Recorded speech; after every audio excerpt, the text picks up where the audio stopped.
ଏଥର ଦଶହରା दिन राष्ट्रीय स्वयंसेवक संघर सरसंघ चालक मोहन भागवत भाषण दौरान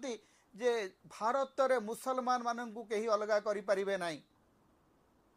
जी मुसलमान विरुद्ध में कह से हिंदू ही नुह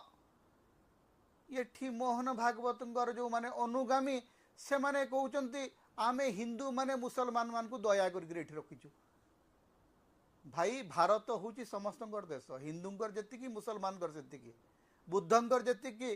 क्रिश्चियन से आदिवासी जी दलित से राहत इंदौरी से जो प्रसिद्ध शायरी सबकी खून शामिल है इस देश की मिट्टी में हिंदुस्तान किसी की बाप की थोड़ी है समस्त बापांकर भूमि आज्ञा ये समस्त मातृभूमि भारत माता समस्त माता कौन सी धर्मर माता से नुहति सबु वर्ण धर्म जाति गोष्ठी लिंग समस्त माँ से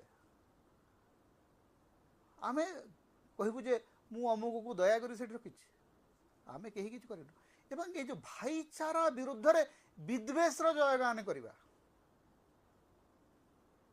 आप देखिए सोशल मीडिया रे बहुत गाड़ी कर जी कहला जे भाईचारा कटक भाईचारा रहिबा दरकार ता उपरे सोशल मीडिया वारियर माने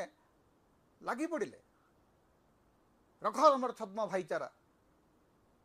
आमको एक ही रहिबार नहीं भाई आमको एक ही रहिबार अछि